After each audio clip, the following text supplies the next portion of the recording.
ಮಹಾಸಂಗಮ YouTube ಚಾನಲ್ಗೆ ತಮಗೆಲ್ಲರಿಗೂ ಸ್ವಾಗತ. ಇವತ್ತು ನಾನು ನಿಮಗೆ ಪಾಲಕ್ ಗ್ರೇವಿ ಮಾಡೋದು ಹೇಗೆ ಅನ್ನೋದನ್ನು ತೋರಿಸ್ತೀನಿ, ಬನ್ನಿ ನೋಡೋಣ. ಮೊದಲು ಪಾಲಕ್ ಸೊಪ್ಪನ್ನು ತಗೊಂಡು ಚೆನ್ನಾಗಿ ತೊಳ್ಕೋಬೇಕು.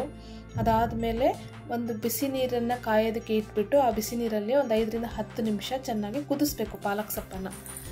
ಅದಾದಮೇಲೆ ನಾವು ಕುದಿರುವಂಥ ಪಾಲಕ್ ಸೊಪ್ಪನ್ನು ಇನ್ನೊಂದು ಪಾತ್ರೆಯಲ್ಲಿ ತಣ್ಣೀರನ್ನು ಇಟ್ಕೊಂಡು ಆ ತಣ್ಣೀರಿಗೆ ಈ ಪಾಲಕ್ ಸೊಪ್ಪನ್ನು ಹಾಕೋಬೇಕಾಗುತ್ತೆ. ಯಾಕಂತಂದರೆ ಇದು ಹೇಗಿದೆಯಲ್ಲ ಕಲರು, ಗ್ರೀನ್ ಕಲರು ಹಾಗೆ ಮೇಂಟೈನ್ ಆಗುತ್ತೆ. ನಾವು ಗ್ರೇವಿ ಮಾಡಿ ಆದಮೇಲೆ ಎಲ್ಲ ಇಂಗ್ರೀಡಿಯೆಂಟ್ಸ್ ಹಾಕಿದ್ರೂ ಇದೇ ಕಲರೇ ಇರುತ್ತೆ. ಹಾಗಾಗಿ ನಾವು ಅದನ್ನು ತಣ್ಣೀರಲ್ಲಿ ಹಾಕೋಬೇಕಾಗುತ್ತೆ.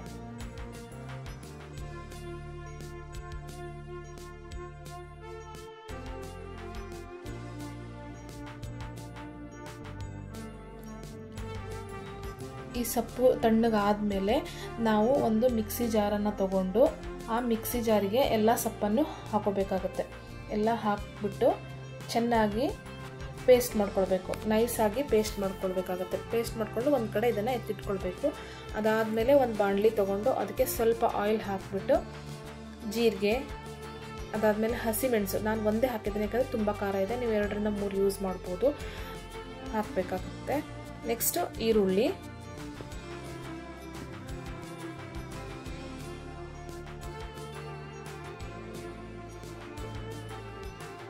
ಸ್ವಲ್ಪ ಶುಂಠಿ ಬೆಳ್ಳುಳ್ಳಿ ಪೇಸ್ಟ್ ಆದರೂ ಓಕೆ, ಅಥವಾ ಈ ಥರ ಕುಟ್ಟಿ ಆದರೂ ಹಾಕೋಬೋದು. ಆಮೇಲೆ 1/4 ಟೀ ಸ್ಪೂನ್ ಅರಿಶಿಣದ ಪುಡಿ, ಅರ್ಧ ಟೀ ಸ್ಪೂನ್ ಖಾರದ ಪುಡಿ ಹಾಕಿ ಚೆನ್ನಾಗಿ ಮಿಕ್ಸ್ ಮಾಡಬೇಕು. ಅದಾದಮೇಲೆ ನಾನು ಹೂಕೋಸು ಮತ್ತು ಬೀನ್ಸನ್ನು ಬೇಯಿಸಿಟ್ಕೊಂಡಿದ್ದೆ, ಅದ್ರ ಜೊತೆಗೆ ಕ್ಯಾಪ್ಸಿಕಮನ್ನು ಕೂಡ ನೀವು ಆ್ಯಡ್ ಮಾಡ್ಕೊಳ್ಬೋದು. ಇದೆಲ್ಲ ಹಾಕಿ ಮಿಕ್ಸ್ ಮಾಡಬೇಕು. ಅದ್ರ ಜೊತೆಗೆ ಧನಿಯಾ ಪುಡಿ 1/4 ಟೀ ಸ್ಪೂನ್ ಹಾಕಿದ್ದೀನಿ. ನೆಕ್ಸ್ಟು 1 ರಿಂದ 2 ಟೊಮೆಟೊ ತಗೊಂಡು ಚಿಕ್ಕದಾಗಿ ಹೆಚ್ಚಿ ಅದನ್ನು ಇವಾಗ ಮಿಕ್ಸ್ ಮಾಡ್ಕೊಳ್ಬೇಕಾಗತ್ತೆ. ಇದೆಲ್ಲವನ್ನು ಚೆನ್ನಾಗಿ ಒಂದು 5 ಮಿನಿಟ್ಸ್ ಚೆನ್ನಾಗಿ ಮಿಕ್ಸ್ ಮಾಡಬೇಕು. ಅಂದರೆ ಟೊಮೆಟೊ ಸ್ವಲ್ಪ ಅದರಲ್ಲಿ ಚೆನ್ನಾಗಿ ಬೇಯಬೇಕು, ಅಲ್ಲಿವರೆಗೂ ನಾವು ಮಿಕ್ಸ್ ಮಾಡಬೇಕಾಗುತ್ತೆ.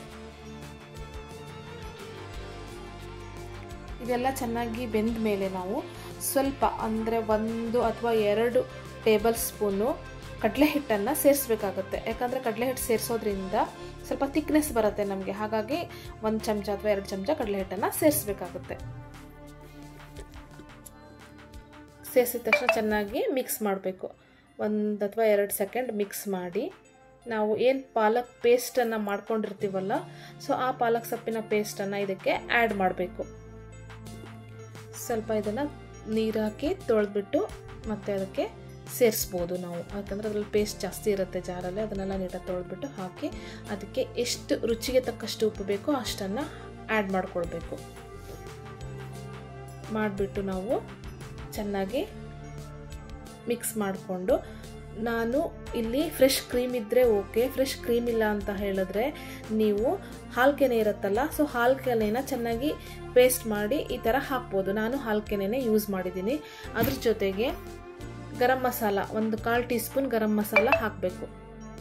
ಯಾರ ಮನೇಲೂ ಫ್ರೆಶ್ ಕ್ರೀಮು ಇಟ್ಕೊಂಡಿರಲ್ಲ ನಾವು, ಅಂಥ ಟೈಮಲ್ಲಿ ನಾವು ಸಡನ್ನಾಗಿ ಗ್ರೇವಿ ಮಾಡಬೇಕಂತ ಹೇಳಿದಾಗ ಹಾಲಿನ ಮೇಲ್ಗಡೆ ಕೆನೆ ಹಾಕೋದ್ರಿಂದ ಟೇಸ್ಟು ಸೇಮ್ ಕೊಡುತ್ತೆ.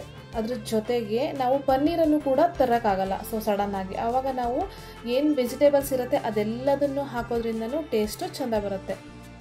ಅದಾದಮೇಲೆ ನಾವು ಸ್ವಲ್ಪ ಒಂದು ಸಣ್ಣ ಬಾಣಲಿ ತೊಗೊಂಡು ಸ್ವಲ್ಪ ತುಪ್ಪ ಹಾಕಿ ಅದಕ್ಕೆ ಬೆಳ್ಳುಳ್ಳಿನ ಸಣ್ಣದಾಗಿ ಪೀಸ್ ಮಾಡಿ ಹಾಕೋಬೇಕು. ಅದನ್ನು ಫ್ರೈ ಮಾಡಿಬಿಟ್ಟು ನಾವೇನು ರೆಡಿ ಮಾಡಿರ್ತೀವಲ್ಲ ಗ್ರೇವಿ, ಅದಕ್ಕೆ ಆ್ಯಡ್ ಮಾಡಿಬಿಟ್ಟು ಒಂದು ಸಾರಿ ಅದನ್ನು ಮಿಕ್ಸ್ ಮಾಡಬೇಕು ಚೆನ್ನಾಗಿ. ಈ ಗ್ರೇವಿನ ಮನೆಯಲ್ಲಿ ಎಲ್ಲರೂ ಒಂದು ಸಾರಿ ಟ್ರೈ ಮಾಡಿ. ಚಪಾತಿ, ಜೋಳದ ರೊಟ್ಟಿ ಪ್ರತಿಯೊಂದಕ್ಕೂ ಸೂಪರಾಗಿರುತ್ತೆ. ಟೇಸ್ಟ್ ಅಂತೂ ಸೂಪರು. ನಾನು ಕಮೆಂಟ್ ಹಾಕಿ ಅಂತ ಹೇಳೋದೇ ಬೇಡ, ನೀವೇ ನನ್ನ ಚಾನಲಿಗೆ ಬಂದುಬಿಟ್ಟು ಸೂಪರ್ ಅಂತ ಕಮೆಂಟ್ ಹಾಕ್ತೀರಾ, ಅಷ್ಟು ಚೆನ್ನಾಗಿರುತ್ತೆ ಈ ಟೇಸ್ಟು. ನಿಮಗೆಲ್ಲ ಇಷ್ಟ ಆಗಿದರೆ ಒಂದು ಲೈಕ್ ಮಾಡಿ, ಶೇರ್ ಮಾಡಿ, ಸಬ್ಸ್ಕ್ರೈಬ್ ಆಗೋದನ್ನು ಮರಿಬೇಡಿ. Thank you so much.